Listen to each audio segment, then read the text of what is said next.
अब तो समाजवादी पार्टी का नेता ऑन कैमरा बोल रहा, बाबा साहब भीमराव अंबेडकर नाम लेके बोल रहा है कि हम जरा ताकत में आए तो हम पूरा संविधान ये पलट देंगे पूरा। अखिलेश यादव इसकी भी निंदा नहीं करेगा, अखिलेश यादव इसको भी खारिज नहीं करेगा, इसका भी खंडन नहीं करेगा और ना ही इस नेता को अपनी पार्टी से निकालेगा। हम सब पलट देंगे। और ये संविधान पलटने की बात क्यों कर रहा है? क्योंकि मुसलमानों को आरक्षण यहाँ पे मिले, जिसका नगाड़ा बजाते घूम रहा है राहुल गांधी। और ये आदमी आ जाकर इस तरह का ज्ञान बांट रहा है और ये समाजवादी पार्टी का प्रदेश अध्यक्ष है। और अखिलेश यादव इसकी इतनी जहरीली जबान पर भी एक शब्द नहीं बोलेगा। मनीष जी, बात सज्जाद नोमानी तक ही सीमित नहीं है, जिसमें उसने कहा है कि यदि कोई बीजेपी को वोट दे तो हुक्का पानी बंद कर दिया जाए। बात समाजवादी पार्टी के उस अबू आजमी का भी है जो महाराष्ट्र से चुनाव लड़ रहा है, लेकिन मैसेजिंग उत्तर प्रदेश से जा रहा है। वो वक्फ बोर्ड पे जो बात कह रहा है वो, या फिर उसी समाजवादी पार्टी का एक नेता जो कहता है कि यदि हमारी ताकत आ गई तो हम संविधान बदल देंगे। मुझे लगता है इस देश को ये सुनना चाहिए और ये सीधी चेतावनी है कि आपके एक एक वोट कैसे डायरेक्ट एक्शन की तरफ दोबारा भारत को ले जा रहा है। और वो जो लोग खरिहरों का गैंग जो नैरेटिव वहां गुजरात में बैठकर बना रहे हैं कि वहां यदि बटोगे कटोगे चल जाएगा तो उसकी काट होनी चाहिए, कि गुजरात वर्सेस महाराष्ट्र कर दो, तो जरा सुन लीजिए कि ये सब 125 करोड़ रुपए सिर्फ उन जिहादियों को नहीं मिल रहा, मुझे लग रहा है इन खैरातियों को भी मिल रहा है जो ऐसी सोच वालों को वोट देने के लिए कह रहे हैं। पत्रकारिता क्या, जरा सुनिए समाजवादी पार्टी के नेता। सुन लो, कान बेरेगा हो गया तो कान खोल के ये जो मेल है कान में से निकाल लेना। वो 5 लाख थे, अब 5 करोड़ के अब जनसंख्या कुर्बानी देगी। और वो कुर्बानी ऐसी कुर्बानी होगी कि भारत का पूरा संविधान पलट दिया जाएगा जो बाबा भीमराव अंबेडकर ने लिखा था, नया इतिहास लिखा था। तो अमित शाह जी और मोदी जी ये नहीं समझेंगे गुजरात से हम मुसलमानों को मारते मारते आपस में 25 ये खुलेआम कह रहा है कि हम संविधान पलट देंगे बाबा साहब वाला, और तालियों की गूंज जरा सुनिए इसकी। मनीष जी, ये वीडियो जो है, हम लोग तो इस पर प्रोग्राम कर ही रहे हैं, ये वीडियो भाजपा को एक एक घर तक पहुंचाना चाहिए। क्योंकि इसी तरह के नारे के चलते यहाँ पे लोकसभा चुनाव में क्या परिणाम हुआ था, जो एक झूठ बोला था, एक यहाँ किसी नेता के मुंह से निकल गया था कि हम 400 सीटें हम संविधान बदलने के लिए चाहिए, तो कितना बड़ा उसका परिणाम ये हुआ सब जानते हैं।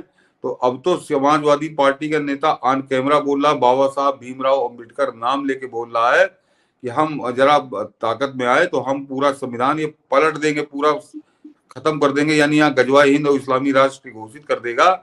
ये है समाजवादी पार्टी का इरादा, ये है समाजवादी पार्टी के मंसूबे, और उसको उसका नेता बोल रहा है। लेकिन अखिलेश यादव इसकी भी निंदा नहीं करेगा, अखिलेश यादव इसको भी खारिज नहीं करेगा, इसका भी खंडन नहीं करेगा और ना ही इस नेता को अपनी पार्टी से निकालेगा, क्योंकि यही उसका वोट बैंक है। तो एक तरह से अखिलेश यादव के इरादों को वो बता रहा है कि अगर जैसी सरकार आएगी हम सब पलट देंगे। और ये संविधान पलटने की बात क्यों कर रहा है? क्योंकि मुसलमानों को आरक्षण यहाँ पे मिले, जिसका नगाड़ा बजाते घूम रहा है राहुल गांधी, जिसका नगाड़ा यहाँ अखिलेश यादव बजा रहे हैं, आपके यहाँ बिहार में तेजस्वी यादव बजा रहा है, या इंडी गैंग का नेता जो जहां है वो वहीं पर ये नगाड़ा बजा रहा है। तो अब ये बिल्कुल एकदम साफ हो गया इस वीडियो के बाद कि हिंदुस्तान के अंदर रहकर कैसे जहर की खेती ये लोग कर रहे हैं। ये वीडियो यहीं तक नहीं है, समाजवादी पार्टी का महाराष्ट्र ब्यूरो मतलब महाराष्ट्र अध्यक्ष है अबू आजमी। अबू आजमी भी खुद चुनाव लड़ रहा है। अबू आजमी को जरा सुन लीजिए वक्त पर। मुझे लग रहा है कि ये सीधे तौर पे भारत को चेतावनी है। मजहबी प्रॉपर्टी है, मजहबी प्रॉपर्टी है जो 200-300 सालों से एक बड़ा लैंड बैंक है। ये 9 लाख एकड़ जमीन कोई चोरी और डाका डाल के नहीं दी गई है। ये 9 लाख जमीन लोगों ने अपनी वक्फ बोर्ड को दिया है, जो साहिब हैसियत थे। जमीन दरगाह, मस्जिद, यतीम खाना, मुसाफिर खाने के नाम पर दी गई है। इस बिल में ये खतरा सबसे बड़ा है कि वक्फ बोर्ड को रबर स्टैम्प बनाना चाहती है सरकार। 36 कलेक्टर का पावर जिस बोर्ड का है उसको एक कलेक्टर को दे दिया गया। अंबानी के घर की जमीन जिसका सुप्रीम कोर्ट में केस चल रहा है, और मैं दावे से कहता हूं ये जमीन वक्फ बोर्ड की है जी। इस जमीन पर सर इब्राहिम भाई, करीम भाई खोजा यतीम खाना था। यतीम खाना 1930 में वक्फ बोर्ड की इंक्वायरी हुई, वक्फ की लिस्ट में शामिल है यह यतीम खाना जो 1910 में बना था। मैंने तो कहा था उस दिन।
हो तो मरो शोर मचाते क्यों हो।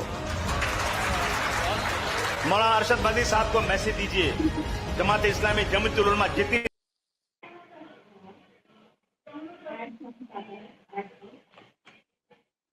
क्या कहना है इस पे? ये अबू आजमी 93 के बम्बई बम कांड में जेल काट के आया है ये आदमी, बाद में कैसे छूटा है और कांग्रेस की सरकार की कैसे कृपा हुई एक अलग कहानी है। उसके अलावा इंटेलिजेंस एजेंसियों की रिपोर्टों में इसका नाम थे। 2006-7 में मेरे पास किसी ने पूरी कॉपी भेजी थी।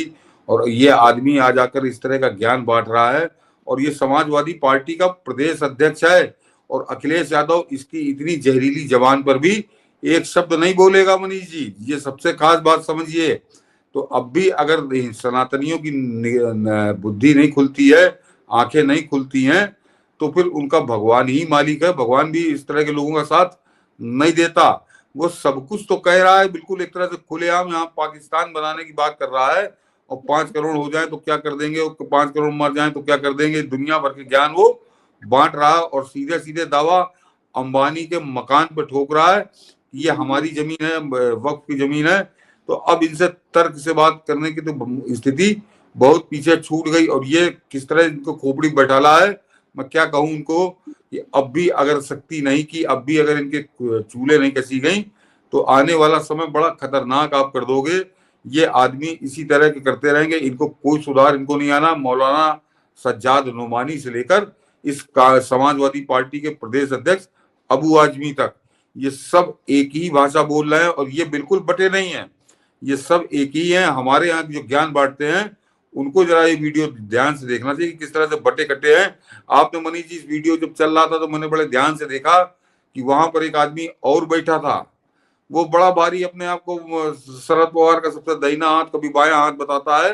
वो जितेंद्र अहवाड वहां पे बैठा हुआ था जो चुनाव लड़ रहा है।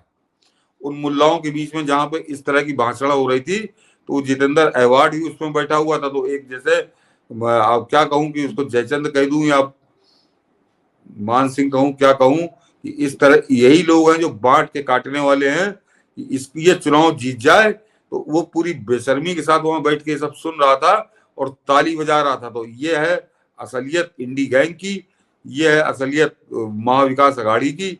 और मेरे ख्याल से महाराष्ट्र की जनता इसको ठीक से देख सुन रही है। लेकिन उस सबसे ज्यादा जरूरी जो वीडियो आपने सुनवाया, संविधान पलट देंगे, वो सब जगह जाना चाहिए, हिंदुस्तान के एक एक घर में पहुंचना चाहिए, वो बहुत जरूरी है। बिल्कुल, मुझे लगता है कि ये दोनों वीडियो पूरे भारत को चेतावनी है। और इसलिए जो MY समीकरण के माध्यम से सपा के लिए जातिवाद के नशे में वोट करते हैं, मुझे लग रहा है कि बहुत गंभीरता से उन्हें समझना चाहिए और उन्हें एक बार फिर जोगिंदर नाथ मंडल की कहानी सुन लेनी चाहिए। ये नोमानी से लेकर उस मौलाना और फिर अबू आजमी, मुझे नहीं लगता कि जिन्ना भी इससे ज्यादा जहरीला बोलता होगा। ये सीधे तौर पर भारत को चेतावनी है। और इसी का परिणाम है कि आज ही योगी आदित्यनाथ ने अलीगढ़ में जो कुछ बोला है वो सब इन्हीं लोगों के संदर्भों में, वो अलीगढ़ के बारे में बात कर रहे थे कि किस तरह से पाकिस्तान की जन्मभूमि जो है वो अलीगढ़ है और अलीगढ़ में ही मुस्लिम लीग का जन्म हुआ था। तो योगी आदित्यनाथ पूरी तरह से इनके पीछे पड़े हुए हैं और इसीलिए उनकी आंखों में खटक रहे हैं। आप जरा गौर करिए कि बाई नेम अगर किसी को गाली बक रहे हैं लोग तो सिर्फ योगी आदित्यनाथ को बक रहे हैं, क्योंकि योगी आदित्यनाथ इनका जहर जो है वो निकाल कर पूरा सामने रखे दे रहे हैं, उससे बहुत परेशान है। जरा सुनवा दीजिए मनीष जी, वीडियो मैंने डाला हुआ मेरे ट्विटर पढ़ा होगा कि किस तरह से आज अलीगढ़ में उन्होंने सच बोला है और वो सच जो बोल रहे हैं वो उनकी दुम पर पाँव रख रहे हैं, उससे तिलमिलाए बिलबिलाए घूम रहे हैं। इनको कोई रास्ता नहीं सूझ रहा। तो अब ये योगी आदित्यनाथ एक तरह से इनकी अंतिम दवा अपने आप को सिद्ध कर रहे हैं और योगी ही इनका इलाज कर सकते हैं। मैं सुन रहा था कि किस तरह से योगी आदित्यनाथ जब अलीगढ़ पहुंचे और अलीगढ़ में जो कहा, मुझे लग रहा है कि पूरे देश को इसको सुनना चाहिए इन दोनों वीडियो के बाद जो इन दोनों मौलानाओं का था। जरा पहले योगी को सुन लीजिए इसमें। अलीगढ़ भूला नहीं होगा, अलीगढ़ को भूलना भी नहीं चाहिए।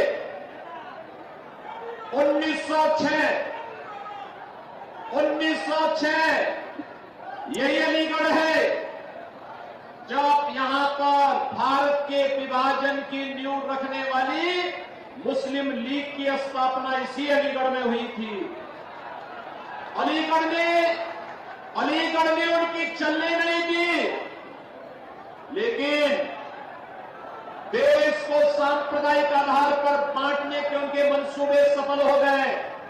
याद रखना, मुस्लिम लीग की स्थापना कराची में नहीं हुई, इस्लामाबाद में नहीं हुई, ढाका में नहीं हुई, उसकी स्थापना इसी अलीगढ़ में हुई थी। वे खतरनाक मंसूबे अभी भी समाप्त नहीं हुए और इसीलिए मैं आया हूं। उस समय जो काम समाज को बांटने का, उस समय जो विभाजन की खाई समाज को बांटने का मुस्लिम लीग कर रही थी, वही कार्य तो आज समाजवादी पार्टी आपके बीच में कर रही है, वही काम कर रही है। देश का दुर्भाग्यपूर्ण 1947 में विभाजन हुआ, लाखों निर्दोष नागरिक काटे गए, लेकिन सत्ता में ऐश करने वाले अपनी राष्ट्रीय ठाट बाढ़ के साथ सत्ता को अपनी पपौती बना करके आज भी जनभावनाओं के साथ खिलवाड़ करने में लगे हैं। भाइयों, मैं आप सबसे यही कहने के लिए आया हूं, जो काम मुस्लिम लीग ने किया था वही काम आज समाजवादी पार्टी कर रही है। इसलिए इनके मंसूबों को हमें सफल नहीं होने देना है, कतई सफल नहीं होने देना है। आपको क्या लग रहा है सर, योगी एकाएक अलीगढ़ पहुंच करके देश को ऐसी चेतावनी क्यों दे रहे हैं? नहीं, योगी जो कुछ कह रहे हैं वो सच कह रहे हैं। उससे पहले जो आपने 2 वीडियो सुनवाए, चाहे वो अबू आजमी का हो या वो दूसरे समाजवादी पार्टी के नेता का हो, तो वो बिल्कुल मुस्लिम लीग से बिल्कुल सही आपने कहा कि वो जिन्ना से ज्यादा जहरीली भाषा बोल रहे हैं। तो योगी ने आज अलीगढ़ में जो कुछ कहा वो बिल्कुल सच कहा। और मैं तो कह रहा हूँ कि इसका सारा जिम्मेदारी अगर किसी आदमी की है तो वो अखिलेश यादव की है। मैंने कहा आप कल का अखबार देख लीजिएगा, परसों का देख लीजिएगा, अखिलेश यादव ना तो अबू आजमी के खिलाफ एक शब्द बोलेगा और ना उस नेता के खिलाफ बोलेगा समाजवादी पार्टी के, जो सीधे सीधे कह रहा है कि हम संविधान पलट देंगे। तो ये पूरी मिली भगत है, एक पूरा इंडी गैंग इसी काम में लगा है कि सनातन को गाली बको और मुसलमानों के तलुए चाटो, किसी तरह से गजवा हिंद यहाँ पर लागू हो।